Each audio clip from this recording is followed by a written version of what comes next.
Hoy vamos a seguir nuestra exposición de la palabra de Dios con el último capítulo de Primera de Pedro, capítulo 5. Primera de Pedro, capítulo 5, y Pedro termina aquí su primera carta con algunas pautas muy importantes para la iglesia, no solamente en tiempos de persecución, sino siempre. Eso es cierto que las iglesias a las cuales Pedro estaba escribiendo esa primera carta eran iglesias que estaban en una situación difícil, estaban bajo persecución y por lo tanto era particularmente importante que esas iglesias funcionasen de una forma correcta. Ocurre lo mismo en el deporte, en esos deportes de equipo, donde si quieres ganar la copa correspondiente, tienes que tener un equipo que funcione bien. Desde el entrenador hasta el asistente técnico, todos tienen que trabajar para una misma meta y tienen que cumplir con ciertas reglas porque si no, no funciona. Esto tiene que funcionar como el engranaje de un motor para que rinda la máxima potencia. Por lo tanto, cada ruedecita, eh, cada persona en este caso, tiene su función, tiene su responsabilidad y tanto pastores como los que están en el otro lado del púlpito tienen que saber cuáles son sus responsabilidades. Pedro habla de esto, consejos para el buen funcionamiento de una iglesia y, como acabo de decir, son consejos en primer lugar para los pastores y ancianos y en segundo lugar también para los demás miembros de la iglesia. Por lo tanto, puesto como título de esta exposición, la Iglesia Grey de Dios. Y vamos a escuchar el texto y es todo el capítulo 5 de Primera de Pedro y dice así la palabra de Dios. Ruego a los ancianos que están entre vosotros, yo anciano también con ellos, testigo de los padecimientos de Cristo, que soy también participante de la gloria que será revelada. Apacentad la grey de Dios que está entre vosotros, cuidando de ella, no por fuerza, sino voluntariamente, no por ganancia deshonesta, sino con ánimo pronto, no como teniendo señorío sobre los que están a vuestro cuidado, sino siendo ejemplos de la grey. Y cuando aparezca el príncipe de los pastores, vosotros recibiréis la corona incorruptible de gloria. Igualmente, jóvenes, estad sujetos a los ancianos y todos sumisos unos a otros, revestidos de humildad, porque Dios resiste a los soberbios y da gracia a los humildes. Humillaos, pues, bajo la poderosa mano de Dios, para que Él os exalte cuando fuere tiempo, echando toda vuestra ansiedad sobre Él, porque Él tiene cuidado de vosotros. Sed sobrios y velad, porque vuestro adversario, el diablo, como león rugiente, anda alrededor buscando a quien devorar. Al cual resistid firmes en la fe, sabiendo que los mismos padecimientos se van cumpliendo en vuestros hermanos en todo el mundo. Mas el Dios de toda gracia, que nos llamó a su gloria eterna en Jesucristo, después que hayáis padecido un poco de tiempo, Él mismo os perfeccione, afirme, fortalezca y establezca. A Él sea la gloria y el imperio por los siglos de los siglos. Amén. Por conducto de Silvano, a quien tengo por hermano fiel, os he escrito brevemente, amonestándoos y testificando que esta es la verdadera gracia de Dios en la cual estáis. La iglesia que está en Babilonia, elegida juntamente con vosotros, y Marcos, mi hijo, os saluda. Saludaos unos a otros con ósculo de amor. Paz sea con todos vosotros, los que estáis en Jesucristo. Amén. Hasta aquí la lectura de la palabra de Dios y vamos ahora a tomarnos un tiempo para hablar con Dios. Señor, te damos las gracias en este momento que podemos estar reflexionando en tu palabra. Ayúdanos, Señor, a entender bien lo que nos quieres decir. Ayúdanos, Señor, a tener una mente perspicaz, iluminada por la obra de tu Espíritu Santo. Señor, ayúdanos a entender lo que nos quieres decir en este momento y a través de tu palabra. Te lo pedimos, Señor, en tu nombre. Amén. Primero de Pedro, capítulo 5, termina esa carta del apóstol Pedro a una iglesia en Asia Menor, una iglesia perseguida con serios problemas de ataques desde fuera. También, como hemos visto, hay ataques desde dentro. Hay personas que han salido de la iglesia misma que realmente han hecho una labor nefasta en cuanto a confundir a los creyentes. Realmente en ese sentido nada nuevo.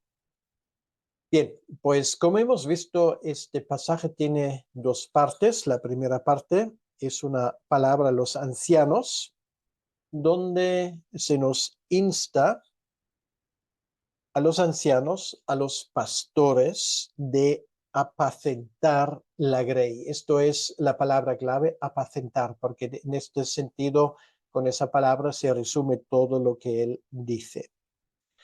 Dice aquí en el versículo 1, ruego a los ancianos que están entre vosotros. Bueno, un anciano es lo mismo que un pastor. En esa epístola, como en otras también, se usan dos palabras. La palabra anciano realmente es la palabra de la cual derivamos la palabra presbítero. Pues esos ancianos en este sentido eran personas no necesariamente avanzadas de edad, sino de una solvencia importante espiritual. Y esto les contrasta con los jóvenes, que son los demás miembros de la iglesia, que en ese sentido están bajo su cuidado. Entonces, la palabra anciano y la palabra pastor, la expresión griega habla en ese sentido de función, es la misma cosa. Uno habla del estatus, vamos a decirlo así, de una persona con autoridad delegada de parte de Dios. Y por otro lado, su función, que es pastorear.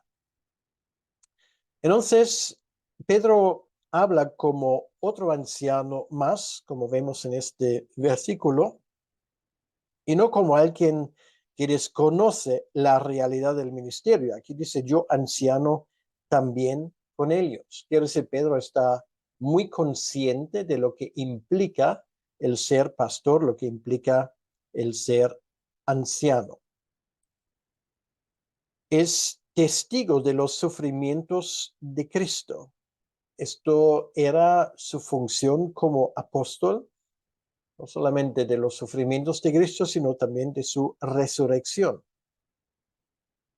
Y si queremos tener más detalles sobre lo que entra en el funcionamiento de un pastor, de un anciano, podemos ir a 1 de Timoteo capítulo 3, versículo 1 y versículos siguientes, donde tenemos una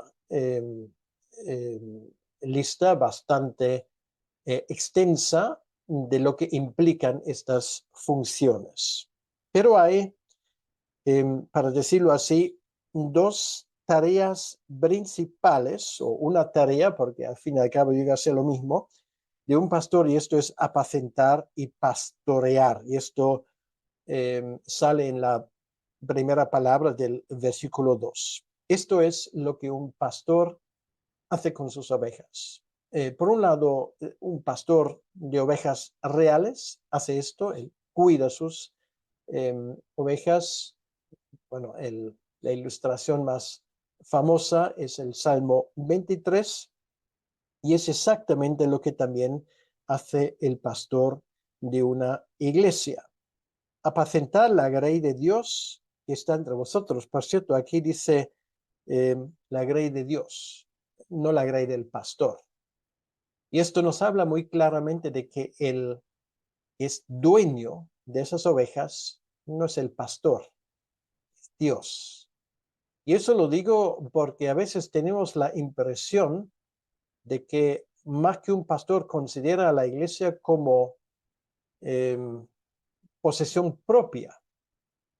Y hay de la oveja que, por ejemplo, quiere irse a otra iglesia, pues tiene que vérselas con el enfado monumental del pastor que no permite que ni una de sus ovejas en ese sentido, salga del rebaño, ni siquiera queriendo.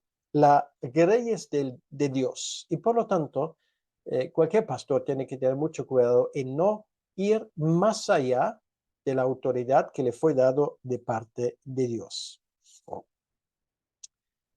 Entonces, aquí dice cómo se hace esto, cómo se hace eso de apacentar. Eso de apacentar, pues principalmente se hace en dos áreas. Por un lado, es exponer y predicar la palabra de Dios, porque esto al final, al fin y al cabo, es la comida de la grey.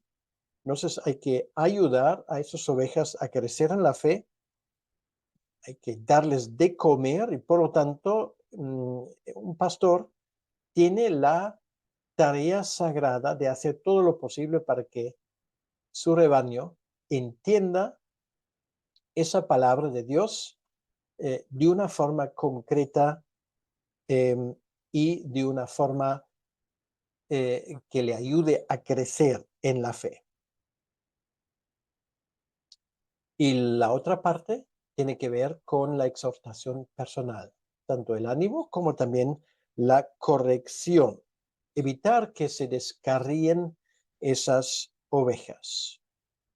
Y esto no es cuestión de simpatía o de antipatía, es cuestión de aplicar las normas de Dios a cada miembro de la iglesia de forma individual. Y para eso no hay que mirar ni a su estatus, ni a la duración de su membresía, ni nada por el estilo. Cada pastor tiene la responsabilidad de cuidar del bienestar espiritual de su rebaño. Esto es su tarea. Ahora la pregunta es, ¿cómo se va esto a llevar a cabo? Y aquí en lo que tengo, siguiendo el texto, son 4 pautas, si quieres 4 reglas, que ahora se aplica. Cuidando de ella, entonces lo primero es pastorear no por obligación, sino voluntariamente. Aquí dice no por fuerza, sino voluntariamente. Esto es muy importante porque una de las razones porque son muchos que dejan este ministerio de ser pastor, tiene que ver con el hecho de que eso de pastorear una iglesia les llega a ser una carga muy pesada. El ministerio no debería nunca ser como una carga pesada que uno lleva contra voluntad. No por obligación, no porque alguien ni tú mismo te obligue a hacerlo, sino voluntariamente, porque te guste. No por rutina, porque en el momento cuando empiece la rutina en el ministerio de un pastor, está todo perdido. La rutina es el enemigo número 1 del ministerio de un pastor. Nosotros tuvimos un profesor en la teología práctica en el seminario que, hablando en este contexto, nos dijo a nosotros, futuros pastores, ancianos, misioneros, Señores, si saben hacer otra cosa que ser pastor, háganlo. Y lo que a primera vista parecía una afirmación un tanto extraña, tenía mucho sentido, porque esto quiere decir si tú llegas a ser pastor porque tal vez te parece atractiva la tarea, porque tal vez la iglesia te paga un buen sueldo, tal vez porque tienes la oportunidad de recibir el cariño y el respeto de mucha gente, o por otra razón, pues es mejor no hacerlo, porque deberías ser pastor porque realmente no sabes hacer otra cosa. Si esto es la auténtica pasión de tu vida, pues estás en el lugar adecuado, porque esa pasión te la pone el Señor Jesucristo. Sin embargo, si tu ministerio como pastor se convierte en algo tedioso, en una lucha diaria, cuando ya te levantas, realmente tienes ganas de salir pescando realmente para dejar atrás todos los pormenores, el día a día de lo que conlleva tu responsabilidad, estás en el lugar no adecuado. Sería mejor tomarte un tiempo para reflexionar sobre tu ministerio. Es mucho mejor ser pastor de forma voluntaria, pero voluntaria quiere decir que lo haces con ganas, porque no sabes hacer otra cosa. Esto es el primer punto, no por obligación, sino voluntariamente.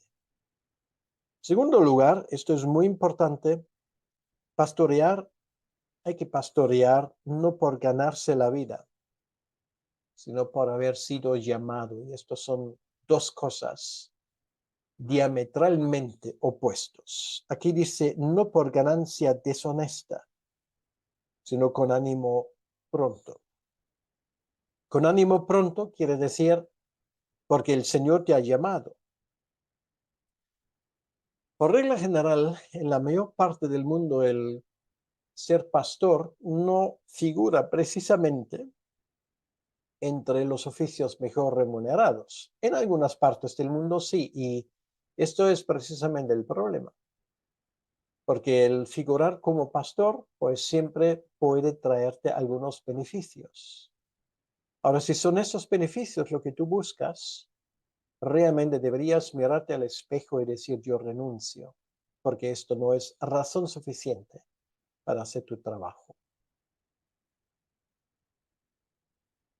Mucho cuidado con los negocios en el nombre de la fe. De hecho, hay mucho abuso espiritual y hay mucho abuso en ese sentido financiero y económico. Si tú usas tu ministerio como otra forma de ganar dinero, entonces estás en el lugar equivocado. Deja que te lo diga muy claramente en ese sentido. Entonces, ¿por qué no te dedicas a otra cosa? No está prohibido ganar dinero y hacerte rico, pero está prohibido hacer esto con la ayuda del ministerio. Esto no es lo que Dios ha previsto. Sí, el obrero es digno de su paga. Sí, los pastores deberían ser capaces de vivir dignamente de lo que su congregación les da como ofrenda y apoyo financiero. Es la obligación de la congregación. Y hay de la congregación que no cumple con ese deber. De eso no hay que hablar. Esto es un principio del cual el apóstol Pablo en repetidas ocasiones ha hablado claramente. Pero a ti, pastor, te digo, y a ti, anciano también, si las ventajas financieras forman parte de tu motivación, realmente deberías cuestionar tu motivación. Pedro aquí está hablando muy claramente, no por ganancia deshonesta. Deshonesta quiere decir que hay motivos secundarios, que hay otros pensamientos y planteamientos en tu mente. Y si la cuestión económica realmente es algo que te domina en tu ministerio, realmente deberías cuestionarte si deberías continuar. Aquí dice más bien por contrario, debería ser por ánimo pronto. Ese ánimo pronto, eso nos habla de la llamada. Si el Señor te ha llamado a hacer tu ministerio, y llevarlo a cabo, Él te va a dar todo lo que tú necesitas, y esto incluye la parte económica y financiera. Por eso tú no te preocupes. Si el Señor te llama, Él también va a cuidar de pagar tus facturas y de hacer que tú tengas las cosas que necesitas para vivir de una forma digna. En tercer lugar, si pastoreas, si eres pastor, no deberías ejercer tu ministerio como dictador, sino enseñar con el ejemplo. Aquí dice en el versículo 3, no como teniendo señorío sobre los que están a vuestro cuidado, sino siendo ejemplos de la grey. Es el principio del liderazgo como siervo. Es un principio muy importante, pero a la vez muy olvidado, pero muy olvidado en el mundo evangélico. Y no digo fuera del mundo evangélico.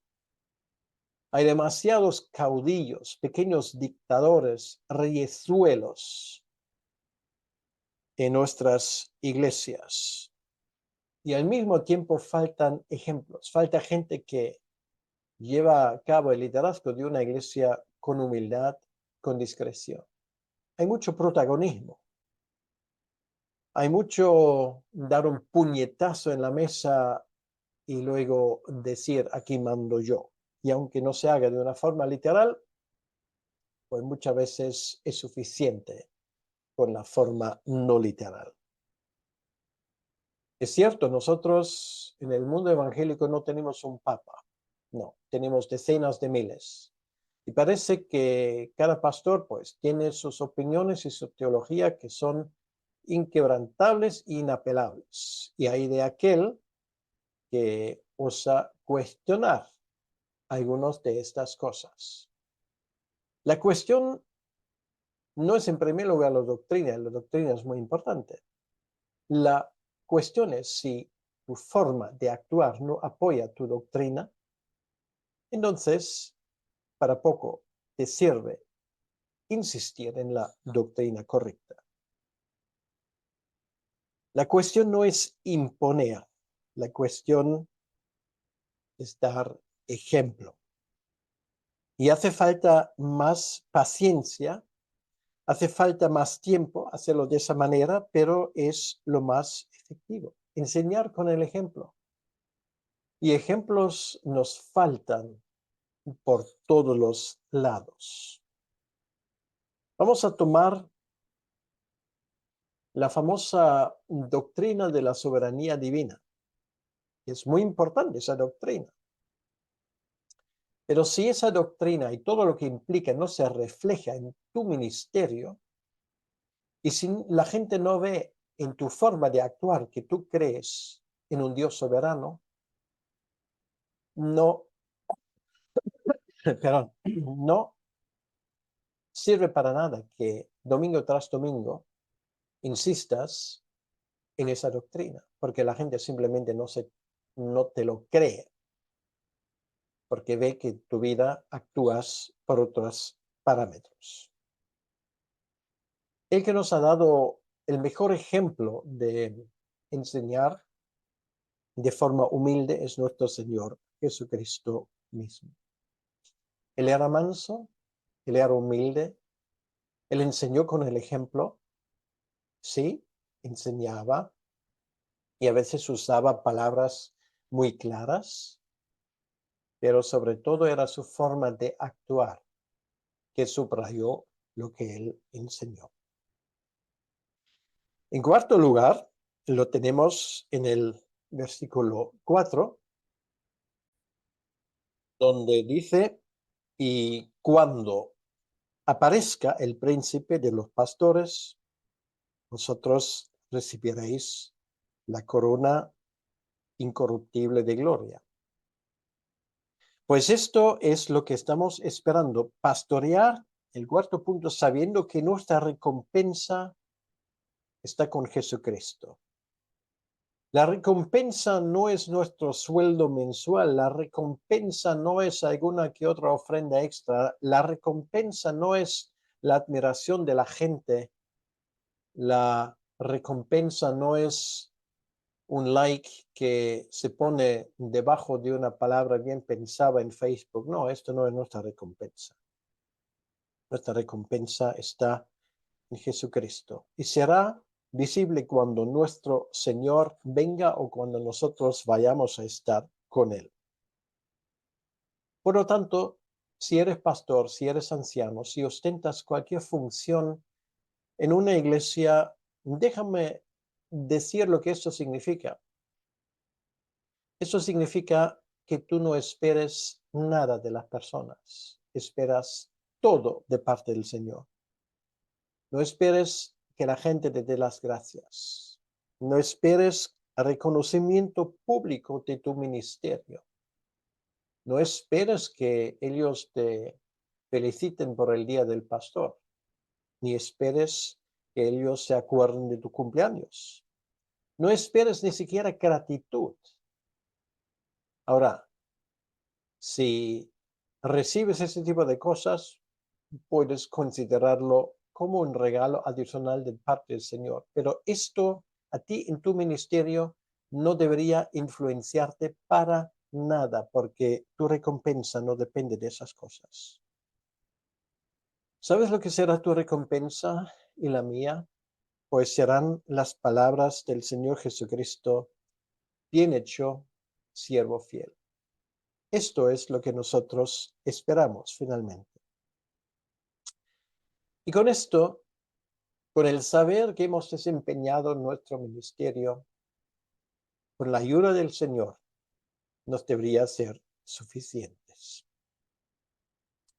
Esto en cuanto a los líderes de la iglesia. Ahora hablamos del resto de una iglesia. Y esas son las gentes que son la grey, los que forman el rebaño, para decirlo así. Aquí son llamados los jóvenes. Los jóvenes, esto es una expresión que también lo vemos en la primera carta de Juan, donde él habla con los mismos términos de la gente de una iglesia. Dice aquí en el versículo 5, igualmente, jóvenes, estad sujetos a los ancianos, y todos sumisos unos a otros, revestidos de humildad. Entonces, lo primero que tenemos que saber como los que formamos parte del rebaño es que tenemos la obligación de sujetarnos a nuestros pastores, a nuestros ancianos. Y sí, ya sé que alguien va a preguntar, pero esto es incondicional, y la respuesta no, no es incondicional. Hay que sujetarnos a nuestros pastores y ancianos en la medida que ellos ejercen su función con la autoridad legítima. De esto ya hemos hablado muchas veces y esto obviamente Pedro lo toma por sentado. Pero si nuestro pastor o nuestros ancianos ejercen su función de forma bíblica y con autoridad, pero con autoridad legítima, entonces los demás deben de ser sujetos a su ministerio. ¿Por qué? Bueno, porque ellos representan la autoridad de Dios. Bueno, esto obviamente no significa que hay que ir a extremos. No hay que besar en el anillo al señor obispo, al pastor, ni hay que hacer una genuflexión, ni todo ese tipo de cosas. Sinceramente creo que no entraba dentro de la voluntad del Señor, ni siquiera que nosotros ostentemos títulos pues especiales. No hace falta, en mi opinión, dirigirse a tu pastor como pastor, ni el pastor debería recibir ese tipo de forma. Somos hermanos los unos de los otros. Y la forma de sujetarnos a la autoridad de nuestro pastor no es llamarle pastor en cada frase que dices, sino simplemente haciendo lo que él predica, si predica la palabra de Dios. Al fin y al cabo somos todos siervos inútiles. Ejercen un ministerio bajo Dios y actúan en ese sentido como representantes del Señor. Y por lo tanto son dignos de ser respetados y obedecidos de nuestra parte. El problema que tenemos hoy en día es que nos cuesta horrores aceptar autoridad por los abusos que hemos visto. Y mira que los abusos existen. Y existen en la iglesia. Y estoy seguro que cada uno de nosotros podría encontrar decenas de ejemplos con el mal uso de la autoridad. Y esto es algo abominable, pero eso no quita de que en el caso cuando alguien ejerce su función de una forma bíblica, y también hay que respetarle y hay que aceptar de que este Señor está puesto allí de parte del Señor para cuidar de mi alma. Porque la alternativa sería el caos. Cuando todo y cada uno hace lo que le da la gana, pues un poco al estilo de la situación en Israel en los tiempos de los jueces. Y este caos me temo que reina en muchas iglesias. Hay muchos creyentes que dicen, no, si yo no lo comprendo, no lo hago.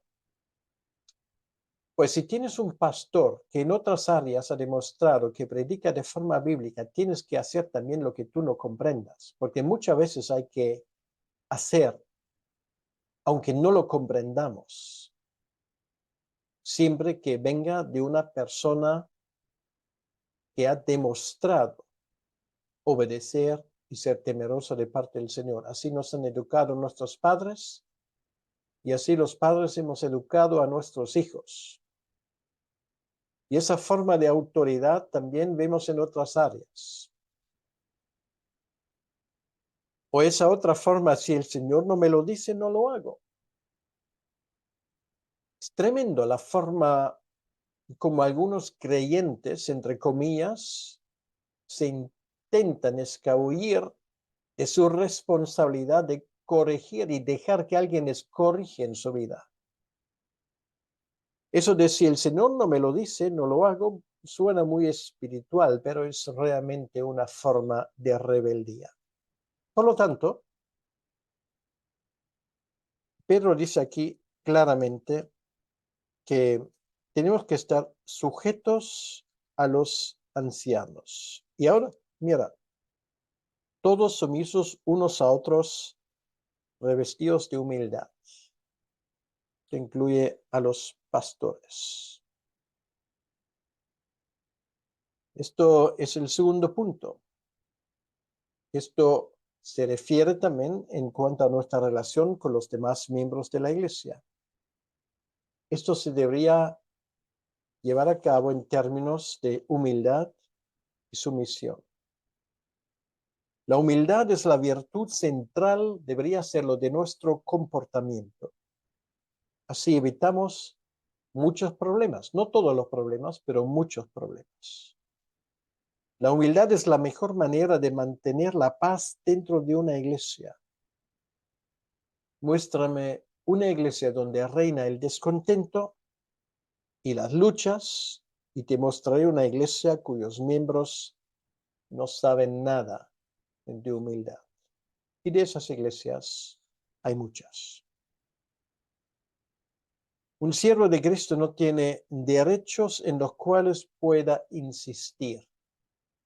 Y eso que nos están educando en nuestros tiempos, sí, tienes derecho a esto, tienes derecho al otro. Derechos los tenemos todos por millares, pero también tenemos deberes. Y eso en la iglesia de insistir en nuestros derechos realmente es mal asunto. Porque nuestro ejemplo, el Señor Jesucristo, renunció a todos sus derechos. ¿O tú crees que de otra manera él hubiese muerto en la cruz? ¿Qué hubiese pasado si Jesucristo hubiese insistido en sus derechos? ¿No tenía él derecho de ser respetado como hijo de Dios? Piénsalo. Piénsalo la próxima vez que dentro del marco de tu iglesia quieres insistir en tus derechos. Posiblemente piensa Pedro aquí en la ocasión cuando Jesús lavó los pies de sus discípulos. Esto habrá ocurrido unos 30 años atrás. Cuidar los unos de los otros. Esto implica de estar a nuestro servicio mutuo, de estar al servicio de los demás.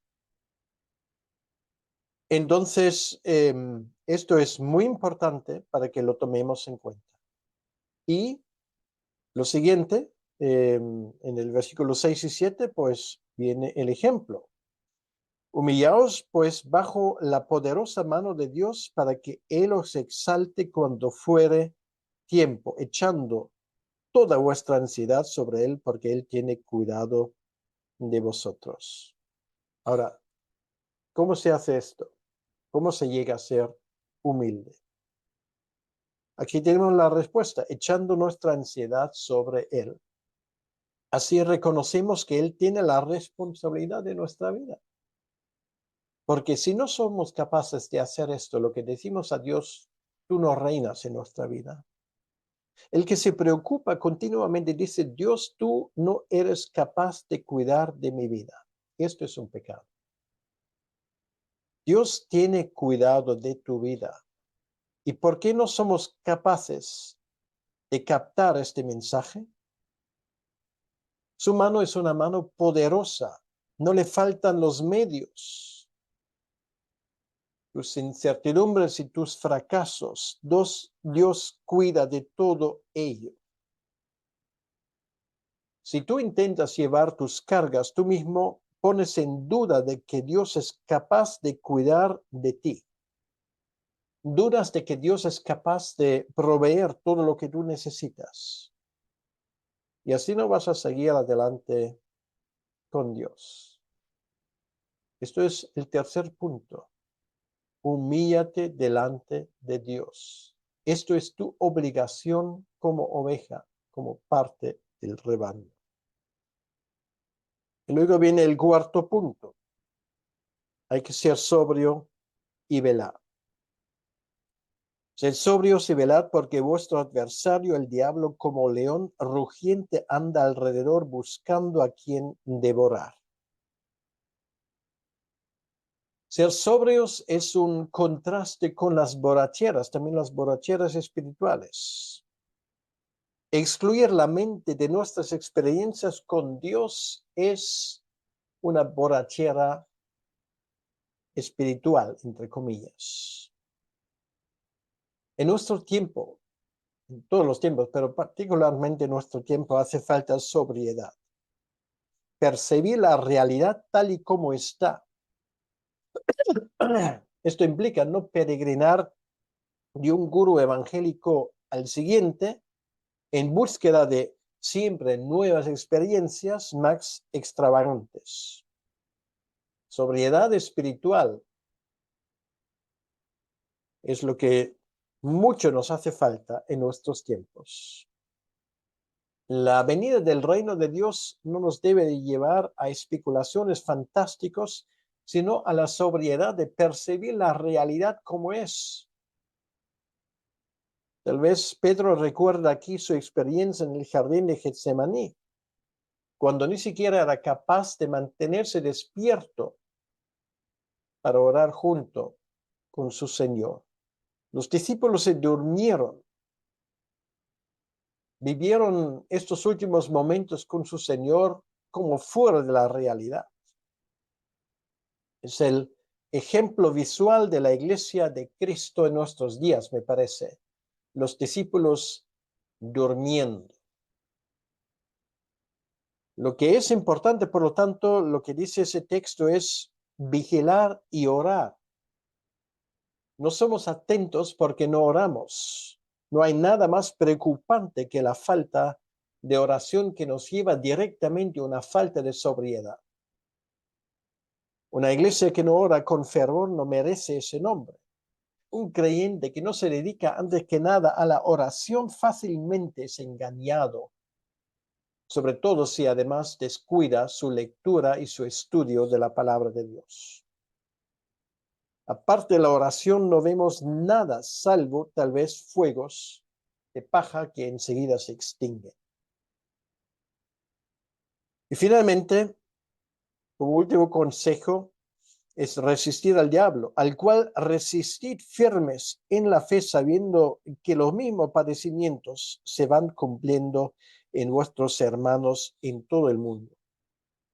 ¿Qué hace el diablo?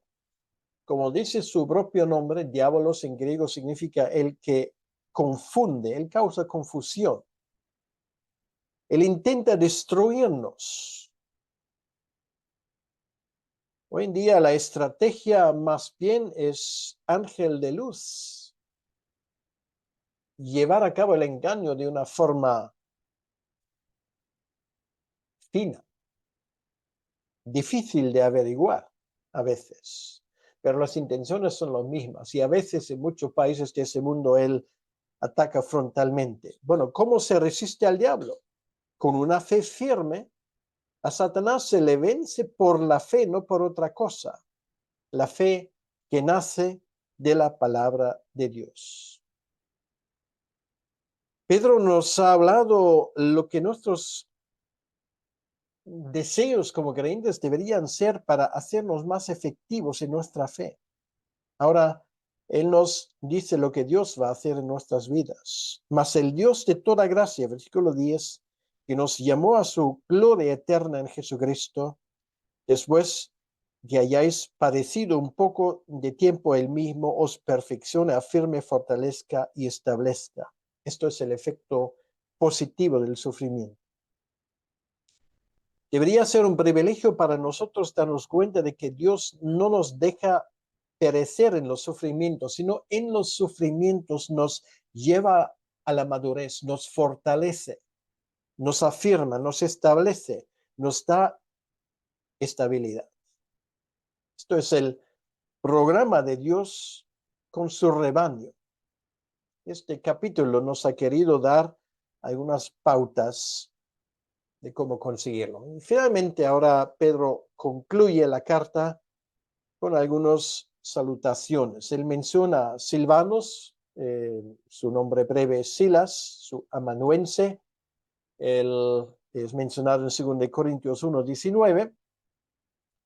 Y él dice aquí que escribe desde Babilonia. Bueno, se ha preguntado muchas veces dónde será esto. Bueno, solamente hay una ciudad que realmente encaja en esto y esto es Jerusalén. La forma como esto hay que entenderlo lo hemos desarrollado en nuestro estudio de exposición del libro de Apocalipsis. Marcos está con él, es el compañero de Pedro, por cierto, el mismo Marcos del autor del Evangelio autorizado por Pedro. Este capítulo nos demuestra cómo vivir en armonía dentro de una iglesia. Es un capítulo clave también para entender cómo se comporta una iglesia que está bajo presión. Pero aunque la iglesia no esté bajo presión, es una forma de entender cómo debo de desenvolver mi ministerio como pastor y como miembro de la iglesia debería apoyar mi pastor y llevar a cabo mi vida personal espiritual. Que Dios nos ayude a tomarlo en cuenta y hacer que esta primera epístola de Pedro sea una bendición en nuestras vidas. Que Dios te ayude en esto. Señor, te damos las gracias por este estudio de la primera epístola de Pedro y te pedimos, Señor, que tú nos ayudes a tomar en cuenta lo que nos quieres enseñar. Señor, ayúdanos a ser ovejas dóciles, y si desempeñamos alguna función de responsabilidad dentro de la iglesia, ayúdanos a hacerlo en los parámetros que tú mismo has establecido. Te lo pedimos, Señor, en tu nombre, para tu honra y tu gloria. Amén. Que Dios te bendiga.